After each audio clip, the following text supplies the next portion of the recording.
আজকে আমার মহাভারতের যুদ্ধ কাহিনী শুরু হতে চলছে। যজ্ঞ শেষ হওয়ার পর যুধিষ্ঠিরের অনুরোধে তারা কয়েকদিন পাণ্ডবপ্রস্থের রাজভবনে রয়ে গেলেন। পাণ্ডবগণের প্রতিপত্তি, ঐশ্বর্য ইত্যাদি তারা যতই দেখতে লাগলেন ততই তারা আক্রোশে ফুঁসতে লাগলেন। কিন্তু তারা এতই সাবধানী যে তাদের এ আক্রোশ হিংসার বিন্দুমাত্র বাইরে প্রকাশ পেল না। তারা ওই ক্রোধকে মনের গহনে সংগোপনে লুক্কায়িত করে রাখলেন। হস্তিনায় প্রত্যাবর্তন করে কৌরবগণ আবার পাণ্ডবদের বিনাশের চিন্তায় মগ্ন হয়ে উঠলেন। শকুনির পরামর্শ অনুযায়ী দুর্যোধন এবার যুধিষ্ঠিরকে বাজি রেখে পাশা খেলার জন্য হস্তিনায় আহ্বান জানালেন।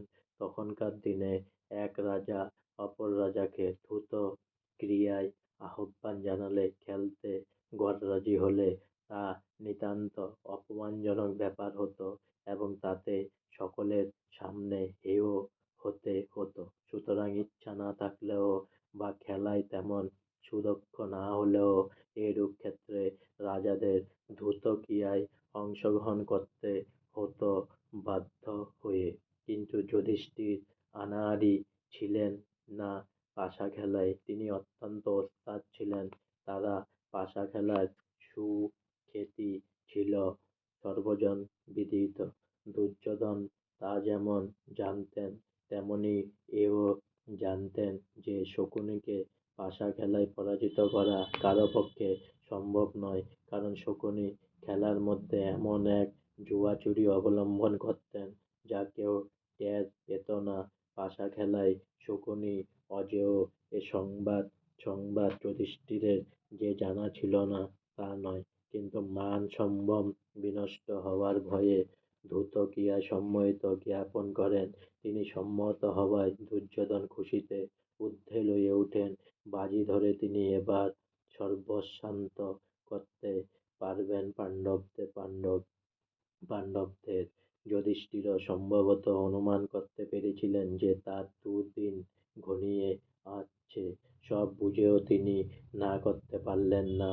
অতঃপর তিনি ভীম, অর্জুন, নকুল, সহদেব, জননী কুন্তী দেবী এবং সহধর্মিণী দ্রৌপদীকে নিয়ে হস্তিনায় ধৃতরাষ্ট্রের ভবনে উপনীত হলেন।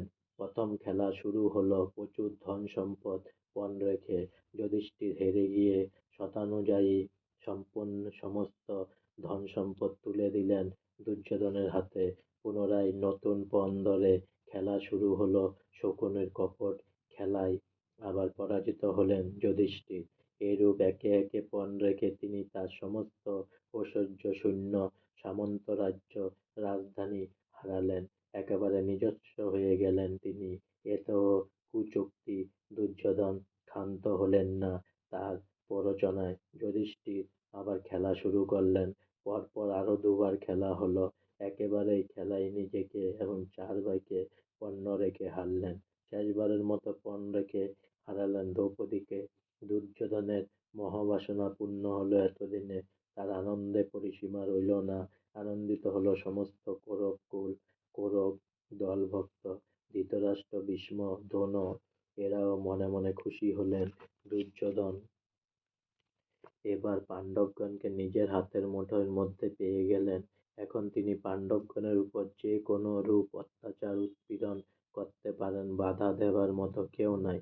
মুক্তিমান শয়তানরূপ দুঃশাসন এবার অন্তঃপুর থেকে দ্রৌপদীকে তার কেশ গচ্ছ ধরে টানতে টানতে নিয়ে এলো সবার মাঝখানে, সকলের সামনে। তা দেখে যুধিষ্ঠির, ভীম আদি পঞ্চপাণ্ডব অসহায়ের মতো মাথা নত করলেন। তাদের করণীয় কিছু নেই।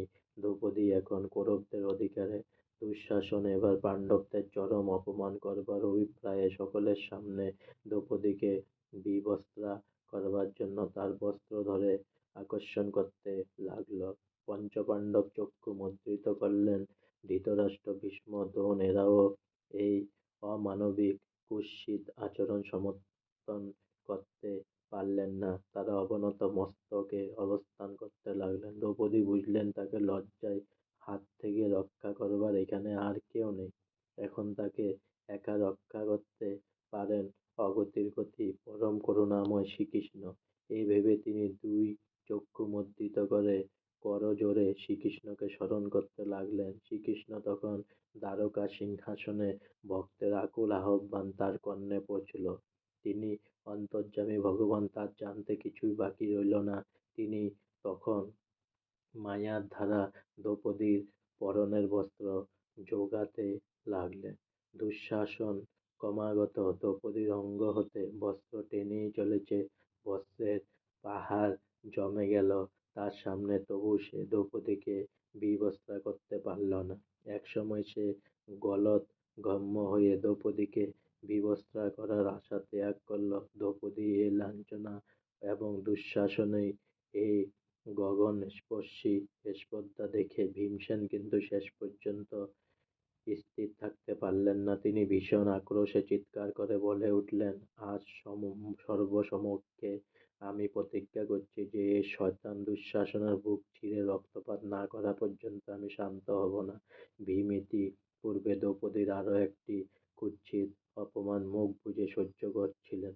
দুঃশাসন যখন দ্রৌপদীকে অন্দরমহল থেকে কেশাকর্ষণ করে সভাস্থলে নিয়ে আসেন, সেই সময় দুর্যোধন নিজ গুরুর বস্ত্র অপসারিত করে দ্রৌপদীকে কুৎসিত ইঙ্গিত করেন। সেই কথা স্মরণ করে ভীম তেমনি অগ্নিঝরা কণ্ঠে বলতে লাগলেন, এই সভাস্থলে আমার মাননীয় গুরুজনেরা রয়েছেন। তারা নিশ্চয় লক্ষ্য করেছেন যে কিছুক্ষণ আগে দুর্যোধন উরু দেখিয়ে দ্রৌপদীর প্রতি অশোভন ইঙ্গিত করেছিলেন। তা দেখে আমার বিবেকবান জ্ঞানী গুরুজনেরা কাঠের পুতুলের মতো নিশ্চুপে অবস্থান করে কৌরবদের সমর্থন জানিয়েছেন।